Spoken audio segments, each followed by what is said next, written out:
Hi hello ನಮಸ್ಕಾರ. ನಾನು ನಿಮ್ಮ ಗೋಲ್ಡ್ ಸುರೇಶ್, ಬಿಗ್ ಬಾಸ್ ಮನೆಯಿಂದ. ಯಾಕೆ ಹೊರಗಡೆ ಬಂದಿದ್ದೀನಿ ಅನ್ನೋ ಎಲ್ರಿಗೊಂದು ಕ್ಯೂರಿಯಾಸಿಟಿಯಿಂದ ಇವತ್ತು ನಾನು ನಮ್ಮ ಕಲರ್ಸ್ ಕನ್ನಡದ ನನ್ನ ಮೊದಲ ಮನೆಯಿಂದ ಲೈವ್ ಬರ್ತಾಯಿದ್ದೀನಿ. ನನಗೆ ಮೊದಲು ಬಿಗ್ ಬಾಸ್ ಮನೆಯಿಂದ ಆಫರ್ ಬಂದಾಗ ಒಂಥರ ಶಾಕ್ ಆಯಿತು, ಅದ್ರ ಜೊತೆ ಖುಷಿನೂ ಆಯಿತು. ಯಾಕೆ ನನ್ನನ್ನು ಬಿಗ್ ಬಾಸ್ ಮನೆಗೆ ಕಳಿಸ್ಬೇಕು ಅಂಥೇಳಿ ಅವರು ಮಾತಾಡಿ ನನ್ನ ಜೊತೆಗೆ ನನ್ನನ್ನು ಬಿಗ್ ಬಾಸ್ ಮನೆಗೆ ಕಳಿಸಿದ್ದು ಒಂದು ದೊಡ್ಡ ರೋಚಕ ಜರ್ನಿ. ಅದು ನನಗೆ ಆಫರ್ ಬಂದಾಗ ತುಂಬ ಖುಷಿ ಆಯಿತು. ಏನಪ್ಪ ನನ್ನನ್ನು ಬಿಗ್ ಬಾಸ್ಗೆ ಕರಿತಾ ಇದ್ದಾರಲ್ಲ, ಎಲ್ಲೋ ಒಂದು ಕಡೆ ಇದ್ದವನ್ನ ಚಿಕ್ಕದಾಗಿ ಏನೋ ನನ್ನನ್ನು ಮಾಡಿಕೊಂಡು ನಾನು ಇದ್ದವನು. ತುಂಬ ಖುಷಿ ಆಯಿತು ಬಿಗ್ ಬಾಸ್ ಸೆಲೆಕ್ಟ್ ಆದಾಗ. ಬಿಗ್ ಬಾಸ್ ಕಾಲ್ ಬಂದಾಗಲೇ ಒಂಥರ ರೋಚಕವಾಗಿತ್ತು.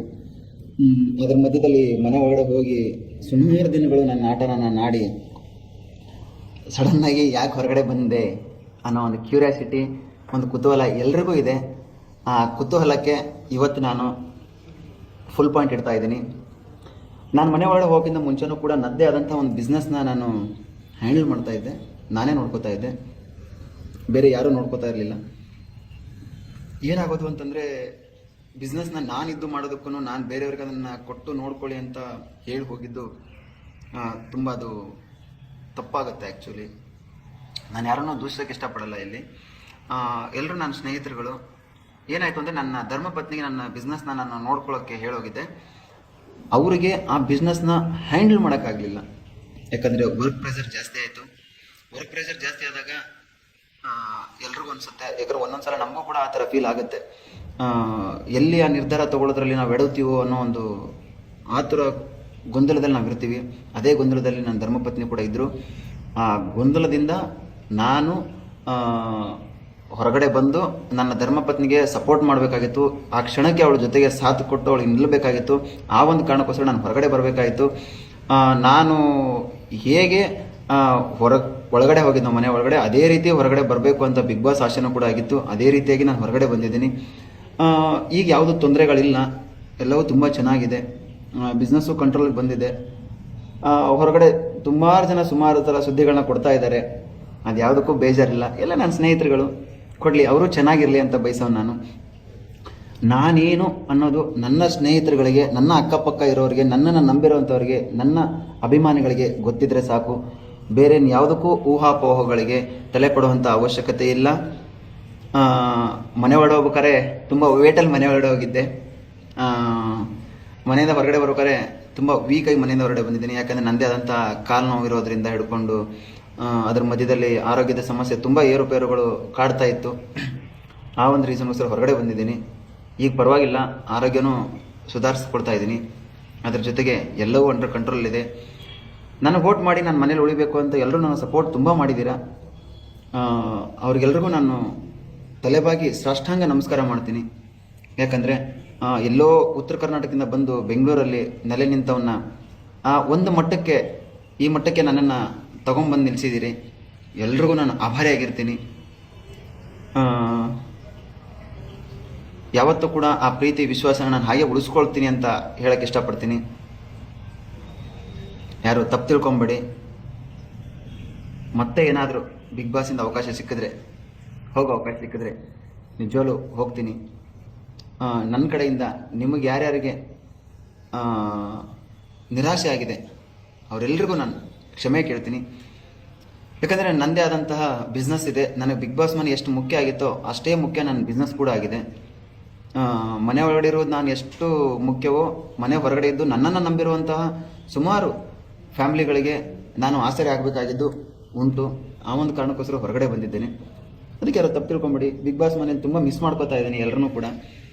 ಹನುಮಂತು ನನ್ನ ಅಳಿಯನ್ ಮಿಸ್ ಮಾಡ್ಕೋತೀನಿ. ಧನರಾಜು ನನ್ನ ಗೆಳೆಯ, ಚಿಕ್ಕ ಗೆಳೆಯ ಮಿಸ್ ಮಾಡ್ಕೋತೀನಿ. ತ್ರಿವಿಕ್ರಮ್ ತಮ್ಮ ಮಿಸ್ ಮಾಡ್ಕೋತೀನಿ. ಮಂಜಣ್ಣನ್ನು ತುಂಬ ಮಿಸ್ ಮಾಡ್ಕೋತೀನಿ.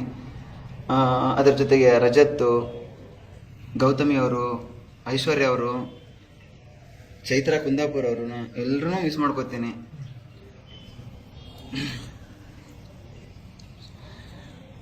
ಅಳಿಯ ಮಾವ ಜೋಡಿ ತುಂಬ ಚೆನ್ನಾಗಿತ್ತು. ಅದೊಂದು ಫೀಲ್ ಮಾಡೋಕ್ಕೆ ತುಂಬ ಚೆನ್ನಾಗಿತ್ತು.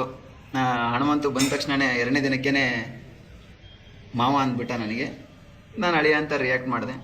ತುಂಬ ಚೆನ್ನಾಗಿದೆ. ಬಿಗ್ ಬಾಸ್ ಮನೆ ಜರ್ನಿ, ನನ್ನನ್ನು ಕರ್ಕೊಂಡು ಬಂದು ಎಲ್ಲ ಇದ್ದಂಥವನ್ನ ನನಗೆ ನಾನ್ ಫೀಲ್ಡ್ ಇದು ಆ್ಯಕ್ಚುಲಿ. ನನಗೆ ಫಸ್ಟ್ ಕ್ವಶನ್ ಬಂದಿದ್ದೆ ಅದೇ ಆ್ಯಕ್ಚುಲಿ. ಬಿಗ್ ಬಾಸ್ ಮನೆಗೆ ನಾನು ಹೋಗಬೇಕು ಅಂತಂದಾಗ ಯಾವ ಬೇಸ್ ಮೇಲೆ ನನ್ನನ್ನು ಸೆಲೆಕ್ಟ್ ಆಗ್ತಾ ಇದ್ದೀನಿ ಅನ್ನೋದೊಂದು ಇತ್ತು. ಅದಕ್ಕೆ ಅವ್ರ ಹತ್ರ ಸುಮಾರು ರೀಸನ್ಗಳು ಕೊಟ್ಟರು. ಪಾಪ ಅವರು ಕೂಡ ತುಂಬ ಖುಷಿಯಾಗಿ ನನ್ನನ್ನು ಬಿಗ್ ಬಾಸ್ ಮನೆಗೆ, ನಮ್ಮ ಮೊದಲ ಮನೆ ಕಲರ್ಸ್ ಕನ್ನಡದವರು ಪ್ರೀತಿಯಿಂದ ನನ್ನ ಮನೆಗೆ ಕಳಿಸ್ಕೊಟ್ರು ಬಿಗ್ ಬಾಸ್ ಮನೆಗೆ. ಆ ಮನೆಯಿಂದ ತುಂಬ ವಿಷಯಗಳನ್ನು ಕಲಿತು ಹೊರಗಡೆ ಬಂದಿದ್ದೀನಿ. ಪೇಷನ್ಸಿಂದ ಹೇಗಿರಬೇಕು ಅನ್ನೋದನ್ನು ಕಲಿತು ಬಂದಿದ್ದೀನಿ, ಹೇಗೆ ಮಾತಾಡಬೇಕು ಅನ್ನೋದನ್ನು ಕಲಿತು ಬಂದಿದ್ದೀನಿ, ನಾನೇನು ಅನ್ನೋದನ್ನು ಕಲಿತು ಬಂದಿದ್ದೀನಿ. ಮತ್ತು ನಾನು ಅಂದ್ಕೊಂಡು ಹೋಗಿದ್ದೆ ಮನೆ ಒಳಗಡೆ ನಾನಾಗಿರಬೇಕು ಅಂತ, ನಾನಾಗೆ ಹೊರಗಡೆ ಬಂದಿದ್ದೇನೆ. ಅದ್ರ ಜೊತೆಗೆ ಸುಮಾರು ವಿಷಯಗಳನ್ನು ಕಲಿತು ಬಂದಿದ್ದೀನಿ ಹೊರಗಡೆ. ಇರಬೇಕಾದ್ರೆ ಎಲ್ಲವೂ ಚೆನ್ನಾಗಿರುತ್ತೆ, ಏನೂ ಇಲ್ಲ ಅಂದರೆ ಯಾವುದೂ ನನ್ನದಲ್ಲ. ನನ್ನ ಜೊತೆಗೆ ಎಲ್ಲರೂ ನಿಂತಿದ್ದೀರಿ, ಅದಕ್ಕೆ ನಾನು ಆಭಾರಿಯಾಗಿರ್ತೀನಿ. ಯಾರು ತಪ್ಪು ತಿಳ್ಕೊಬೇಡಿ.